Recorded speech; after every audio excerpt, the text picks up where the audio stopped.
DJ. Rabindranath তো উপর থেকে চমকে চমকে উঠছে রে ভাই। রবীন্দ্রনাথ বলছে আর কত অত্যাচার আমি সহ্য করব। আমার গীতাঞ্জলি তো কথাঞ্জলি হলো, আমার গীতবিতান কবিতা বিতান হয়ে গেল। আমসত্ব দুধে ফেলি তাহাতে কদলি দলি, তার জায়গায় এপাং ওপাং ঝপাং এসে গেল। এখন উনি ডিজে বাজাতে চাইছেন, কিন্তু এখানে নয়, মাঝে মধ্যে বেরোচ্ছেন ডিজে বাজাতে। ডিজে বাজাতে কোথায় বেরোবেন? বলছেন এখন আমি বিদেশে যাবো, দেশে থাকবো। এই ডিম ছুঁড়ে যারা পয়সা নষ্ট করছে তাদের একটু চৈতন্যের হৃদয় হোক। আপনারা দেখেছেন যিনি বলেছিলেন ব্যান্ড বাজাবো, কি যেন ডিজে। রবীন্দ্রনাথ তো উপর থেকে চমকে চমকে উঠছে রে ভাই। জর্জ বিশ্বাসের গান তো দীর্ঘদিন বন্ধ করে দেওয়া হয়েছিল, কারণ জর্জ বিশ্বাস একটু নিজের মতো করে রবীন্দ্রসঙ্গীত গেয়েছিলেন বলে তার গানই বিশ্বভারতী বন্ধ করেছিল, যে উনি গান গাইতে পারবেন না। জর্জ বিশ্বাসের উপর থেকে দেখছি এ কি হলো। রবীন্দ্রনাথ বলছে আর কত অত্যাচার আমি সহ্য করব। আমার গীতাঞ্জলি তো কথাঞ্জলি হলো, আমার গীতবিতান কবিতা বিতান হয়ে গেল।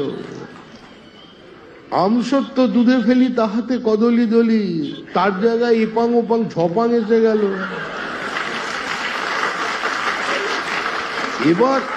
এবার শেষ পর্যন্ত রবীন্দ্রসঙ্গীতের সঙ্গে ডিজে।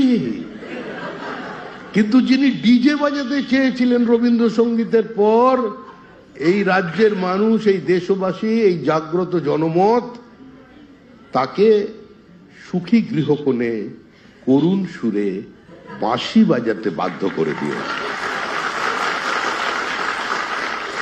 এখন উনি ডিজে বাজাতে চাইছেন, কিন্তু এখানে নয়, মাঝে মধ্যে বেরোচ্ছেন ডিজে বাজাতে।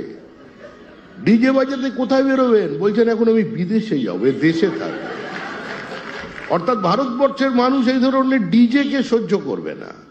তবে আরেকটা জিনিস বলছি, রাজ্যের মানুষ, দেশের মানুষ পচা ডিমকেও কিন্তু দীর্ঘদিন সহ্য করবে। এই সংস্কৃতি আমাদের সংস্কৃতি নয়।